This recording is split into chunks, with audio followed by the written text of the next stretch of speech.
बहुत समय पहले उत्तर प्रदेश के एक छोटे से गांव मटकोला में हरिराम नाम का एक गरीब किसान रहता था।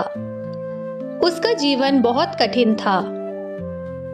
थोड़ी सी जमीन थी जिस पर वो सब्जियां उगाता था, लेकिन बारिश समय पर ना हो तो सारी फसल बर्बाद हो जाती थी। उसकी पत्नी सुगंता और 2 छोटे बच्चे थे, गोपाल और ज्योति।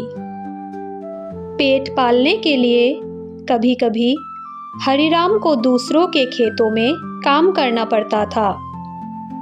एक दिन जब हरिराम जंगल के पास की जमीन में खेत जोत रहा था, तो उसकी नजर एक अजीब चमकती चीज पर पड़ी। वो पास गया तो देखा कि वहाँ एक सुनहरा बीज पड़ा था। पहले तो उसने सोचा कि कोई बच्चा खेलते खेलते गिरा गया होगा, लेकिन जब उसने उसे हाथ में लिया तो एक अजीब सी गर्मी महसूस हुई। अचानक एक मधुर सी आवाज उसके कानों में गूंजी। हरिराम, ये कोई साधारण बीज नहीं है।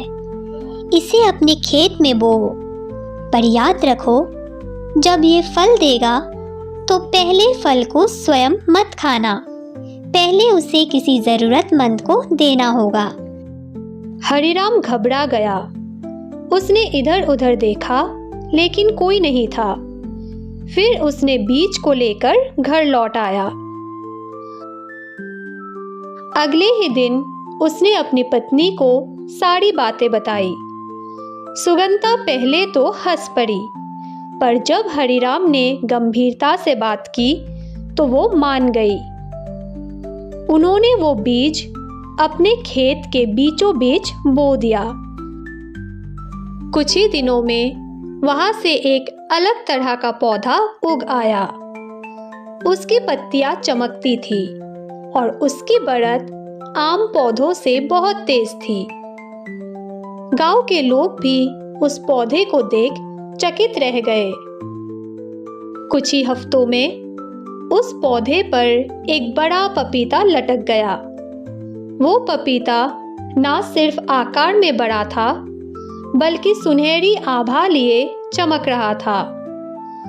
हरिराम को तुरंत उस आवाज की याद आ गई। पहला फल किसी जरूरतमंद को देना होगा। अब सवाल ये था कि वो फल किसे दे। हरिराम और उसकी पत्नी पपीते को देखकर बहुत खुश थे और वो सोच में पड़ गए कि गांव में तो सभी गरीब है, किसे दिया जाए। सुगंता ने सुझाव दिया, क्यों ना हम बूढ़े भिखारी रामदीन को दे दे। वो तो बिना किसी का सहारा है और कई दिनों से बीमार भी है। हरिराम को ये उचित लगा। अगले ही दिन वो उस सुनहरे पपीते को तोड़कर एक साफ बैग में डालकर रामदीन के पास गया। रामदीन गांव के बाहर एक टूटी झोपड़ी में रहता था। रामदीन ने जैसे ही पपीता देखा, उसकी आंखें चमक उठी। इतना बड़ा और सुंदर पपीता। बेटा, तूने मुझे याद किया। भगवान तेरा भला करे। हरिराम मुस्कुराकर वहां से घर लौट आया। अगली सुबह गांव में अफवाह फैल गई कि रामदीन चलने फिरने लगा है। उसकी कमर सीधी हो गई है और बीमारियां गायब हो गई। हरिराम हैरान रह गया। वो दौड़ता हुआ रामदीन के पास गया और सच में रामदीन ना सिर्फ ठीक था, बल्कि उसके चेहरे पर नई ऊर्जा थी। वो खेत के रास्ते पर झाड़ू लगा रहा था। रामदीन बोला, बेटा, वो पपीता जादुई था। जैसे ही मैंने उसका पहला टुकड़ा खाया, मेरे शरीर में गर्मी दौड़ गई। मैं फिर से जवान महसूस कर रहा हूँ। ये सुनकर गांव वाले भी चकित रह गए। सभी लोग उस पपीते के बारे में पूछने लगे। हरिराम को फिर वही मधुर आवाज सुनाई दी। हरिराम, तूने पहले फल की परीक्षा में पास किया। अब ये पौधा हर महीने एक जादुई पपीता देगा, लेकिन याद रख, हर फल को किसी ज़रूरतमंद को देना होगा, तभी ये शक्ति बनी रहेगी। उसके बाद हर महीने उस पौधे पर एक पपीता उगता और हर बार हरिराम उसे किसी ज़रूरतमंद को देता, कभी बीमार को तो कभी गरीब विधवा को या कभी अनाथ बच्चे को। धीरे धीरे हरिराम की इज्जत गांव में बढ़ने लगी। लोग उसे दानी किसान कहने लगे। लेकिन इंसान की नियति में हमेशा सुकून नहीं होता। हरिराम का नाम अब पूरे जिले में फैल चुका था। लोग दूर दूर से गांव में आते और पूछते कि क्या वो जादुई पपीते को छू सकता है।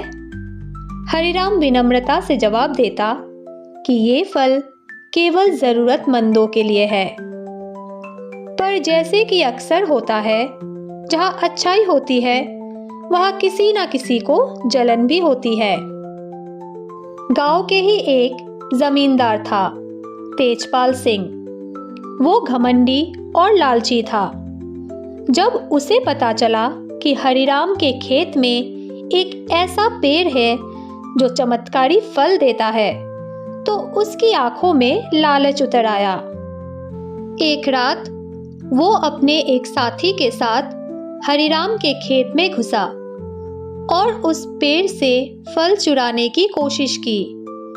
लेकिन जैसे ही उसने पपीते को छूने की कोशिश की, पेड़ से बिजली सी चमक निकली और दोनों बेहोश होकर गिर पड़े। सुबह जब गांव वाले खेत पहुंचे तो देखा तेजपाल और उसके साथी जमीन पर पड़े हैं और उनके बाल सफेद हो गए हैं। पूरा गांव ये देखकर डर गया। हरिराम को फिर वही मधुर आवाज सुनाई दी।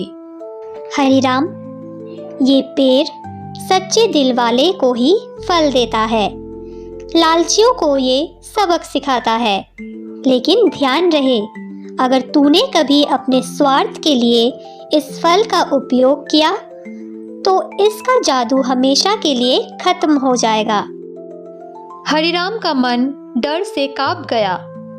उसने उस पेड़ के चारों ओर बाड़ लगवा दी और सबको चेतावनी दी कि इस पेड़ के पास कोई भी बिना इजाजत के ना जाए। तेजपाल अब डर के मारे हरिराम के आगे हाथ जोड़ने लगा। वो पूरे गांव में घूम घूम कर माफी मांगने लगा, लेकिन उसके बाल और चेहरा पहले जैसा नहीं हो पाया। हरिराम की पत्नी सुगंता ने कहा, ईश्वर ने तुम्हें एक वरदान दिया है, लेकिन साथ ही एक बड़ी जिम्मेदारी भी।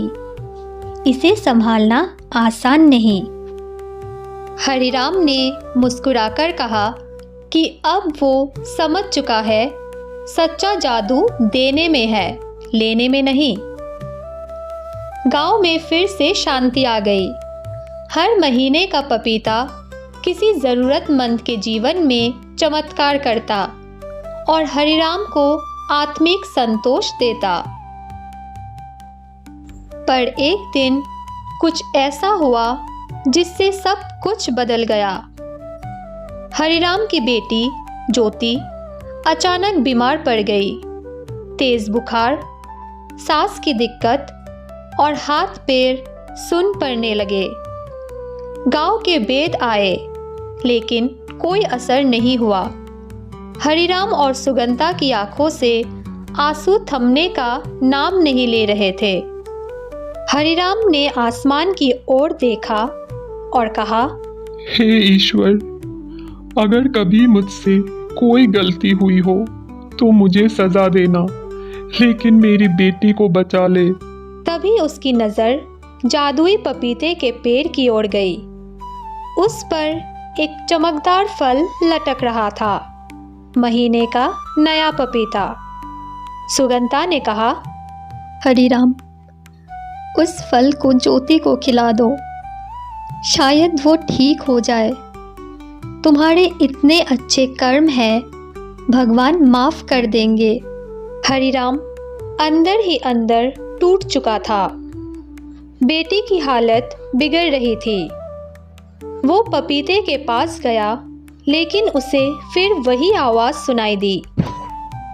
हरिराम, अगर तू इस फल का उपयोग अपने लिए करेगा तो इसका जादू खत्म हो जाएगा।